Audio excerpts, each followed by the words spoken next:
todos a mí me conocen, soy Cristina Alberdi, muchos me padecen en el aula, así que bueno, voy a repetir algunas de las cuestiones que ya venimos discutiendo en Educomunicación, pero que yo cuando me puse a pensar en la presentación de esta ponencia, dije, bueno, ¿cómo abrir algunos espacios de interrogantes para repensar esta relación educación, comunicación y ciudadanía, ¿no? Que es una relación que estuvo siempre implícita en todo modelo político, económico, cultural y educativo. Es decir, el modelo comunicacional siempre subyace. Regis Debray, que es un interesante politólogo, él plantea que cada historia o cada momento histórico de la humanidad conllevaba un momento geopolítico determinado, a un modelo de Estado y a un modelo de educación. Para no ir remontándonos a la antigüedad y demás, me parece que es interesante pensar que el modelo que correspondía al marco político de los estados nacionales tenía que ver también en la modernidad con el nacimiento de las instituciones de educación formal, ¿no? Y la importancia en este sentido de lo que implicaba la incorporación de diferentes sectores sociales a los espacios de alfabetización, de la mano de una tecnología de información que era la imprenta, y que sucedió todo en un contexto determinado. Siempre las tecnologías de la información atravesaron la dimensión de lo educativo y también correspondieron a modelos de Estado. Hoy eso indudablemente hay todo un momento de convulsionado, revolucionado, porque a diferencia de otro momento histórico, las tecnologías de la información se han constituido como un eje transversal de lo político, lo social, lo cultural, lo económico. Es decir, el bien de capital hoy es la información, el conocimiento y esta cuestión de la circulación del conocimiento. También esto se enmarca dentro de un contexto de lo que se denomina globalización, donde también hay una concepción de lo que implica una globalización de los modelos educativos comunicacionales, donde, al igual que en otros momentos históricos, se hace énfasis en la cuestión de pensar a las tecnologías de la información como la panacea para las transformaciones sociales y también con la posibilidad de solucionar todos los problemas de la educación. Como en otros momentos históricos, vemos eso que se va terminando o se va convirtiendo en una falacia si no pensamos que los contextos educativos siempre se sustentan dentro de esos marcos políticos, económicos y culturales y que responden a esas dimensiones. Si no, tendríamos y caeríamos en esas visiones tradicionales de lo que implica tener una visión instrumental, tanto de lo que del deber ser de las instituciones educativas como transmisión de modelos de sociedad, de tradiciones históricas, de tradiciones culturales, y no pensarlos desde una perspectiva de las tradiciones críticas. En América Latina, y planteándonos esta dimensión de la relación educación, comunicación, cultura, donde, como dije recién, la dimensión de las tecnologías de la información son constitutivas, hay una larga tradición en el campo educomunicacional. Y tenemos la tradición que proviene de los estudios estadounidenses, ingleses, canadienses, más ligado a los media literacy o el estudio de los media, desde una visión en tanto relacionada más centrada en las utopías tecnológicas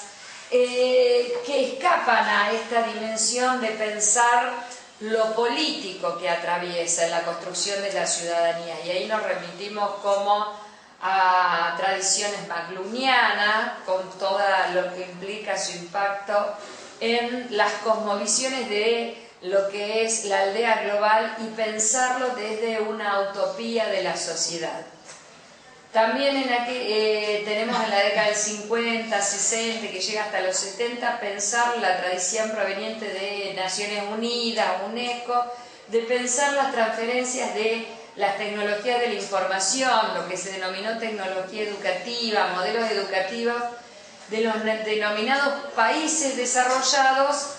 para la transferencia de esos modelos a los países periféricos subdesarrollados. Es decir, donde no se daba el espacio o el lugar de repensarlo desde las propias prácticas culturales y desde las propias perspectivas regionales.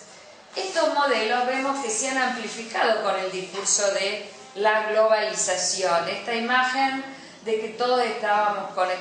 conectados. Frente a eso surgieron en Latinoamérica una posición crítica al desarrollismo, que viene con toda la tradición también político-económica de la teoría de la dependencia, y en educación, digamos que, como lo hemos comentado muchas veces, Pablo Freire va a destacarse, y que en la actualidad uno lo puede ver reconocido desde diferentes perspectivas teóricas a nivel internacional, donde reconocen el modelo de construcción de educación, de producción de conocimiento a partir de la racionalidad propia de los entornos culturales, los entornos de las relaciones que se establecen en los grupos sociales de producción, pero que también lo limitan a esa imagen de la educación bancaria, los modelos dialógicos, dejando de lado de pensar que toda esta tradición teórica de la mano de Kaplún, Jesús Martín Barbero, Freire, Teresita Quirós, María Cristina Mata, acá en Argentina, en Córdoba, con todas sus producciones de las radios populares y demás, no piensan en esto desde el punto de vista de la transmisión del conocimiento, desde la perspectiva de mejorar los niveles de alfabetización en cuanto a la incorporación exclusivamente en los espacios de trabajo o de la vida en la universidad,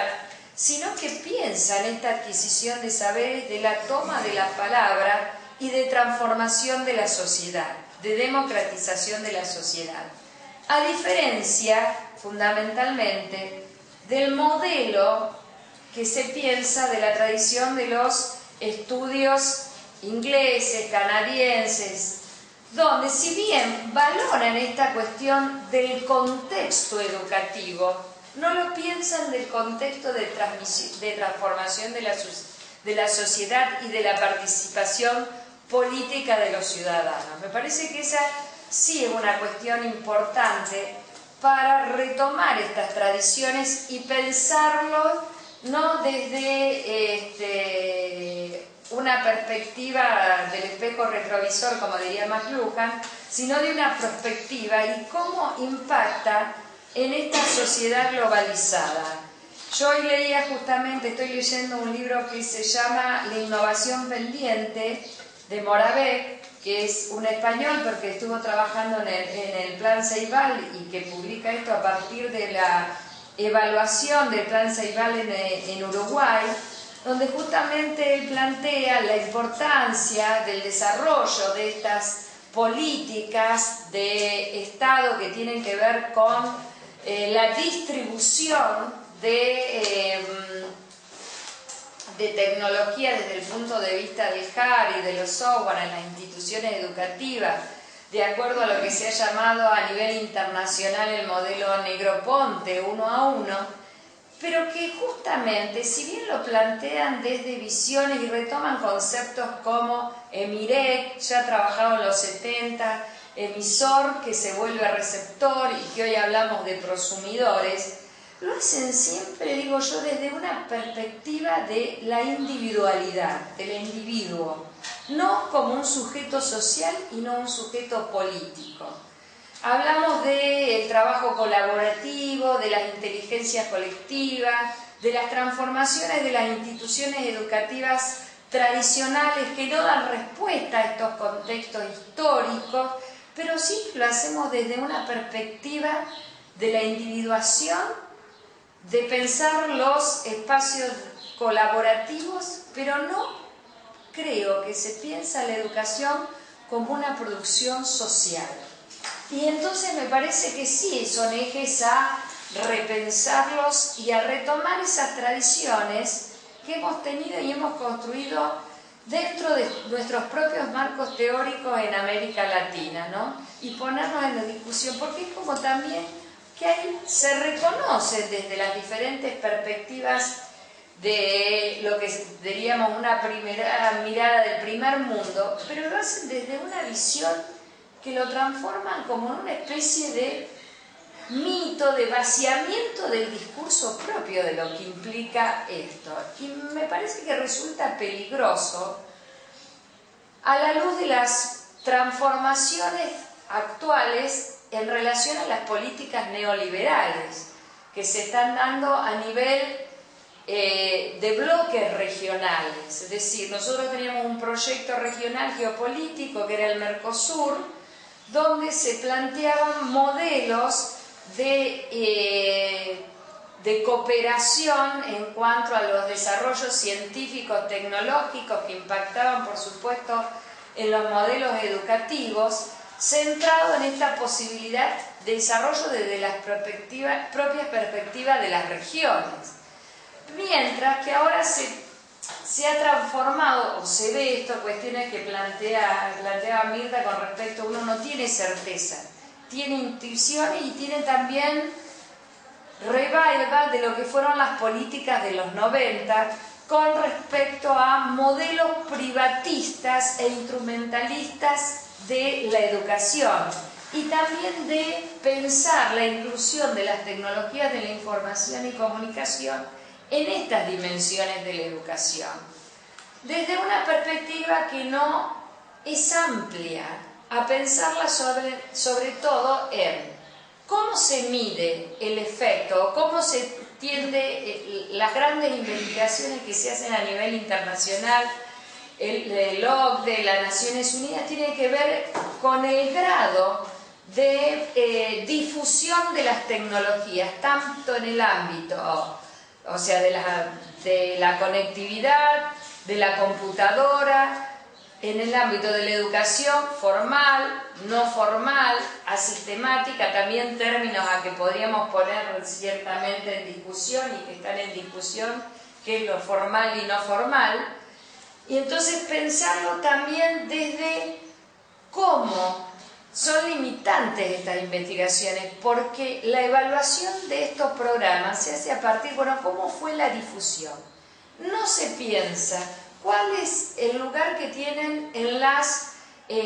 tradiciones de las culturas institucionales, es decir, cómo los alumnos han mejorado, por ejemplo, con la accesibilidad de estas tecnologías a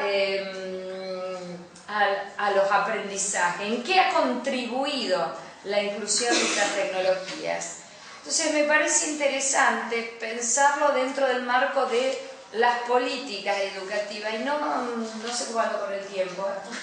Bien, quiero cerrarlo con una cuestión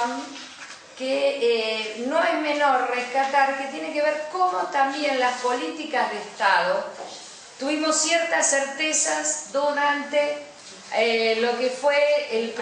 desde el 2003 al 2015 aproximadamente, con la sanción de la Ley Nacional de Educación y la sanción de medios audiovisuales, donde se plantean, por ejemplo, claramente cómo pensar la educación. Dice, el título séptimo de la Ley de Educación establece: educación, nuevas tecnologías y medios de educación. La política de desarrollo de opciones educativas basada en el uso de los TIC, medios masivos, y se hace responsable de la generación de contenidos del portal educativo del Ministerio de Educación y del canal Encuentro, destinados a completar las estrategias nacionales de equidad y mejoramiento de la calidad educativa. a la capacitación y a la actualización profesional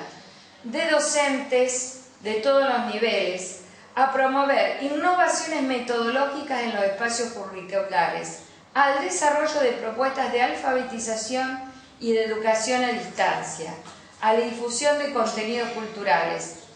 educativos y de divulgación científica. Entonces, como ya la Ley de Educación Nacional, que vamos a ver qué ribetes toman en las políticas actuales, planteaba fuertemente la posición del Estado frente a estas nuevas alfabetizaciones. Y para cerrar, bueno, decir que nosotros en este momento, en el Centro de Comunicación y Educación, nos encontramos abocados al desarrollo y a la consolidación de un centro de investigaciones propiamente dicho, donde se van a trabajar distintas líneas de investigación que ya se vienen trabajando, una que tiene que ver con educación, tecnologías y comunicación y cultura, donde se van a trabajar justamente toda la formación que se llevan a cabo en el campo de los comunicadores, en esta relación, tanto en la formación de la tradición del profesorado que tenemos en nuestra institución, como también lo que se está desarrollando a nivel local con respecto a la inserción de los profesores de comunicación en el campo de la provincia y la región. También otro desafío que vamos a tener que tener en cuenta y que no podemos dejar de perder de vista es el planteo de una ley de educación provincial, y ahí llamo a todos a participar y a pensar desde el campo de la comunicación qué podemos aportar para esta construcción de una nueva ciudadanía, y también revisar cuáles aspectos de lo que implicaba las nuevas alfabetizaciones, que también lo toma la Ley de Medios Audiovisuales para pensar las nuevas alfabetizaciones para una ciudadanía del siglo XXI, en donde ahí también en el centro vamos a indagar también esta relación de la educación y la comunicación en el ámbito de la educación popular, de la educación de los ámbitos más restringidos, que bueno, los compañeros van a hacer un desarrollo ya de lo que se está llevando a cabo y que por eso es necesario marcarlo institucionalmente como para valorar los espacios de producción de conocimientos científicos sobre el tema.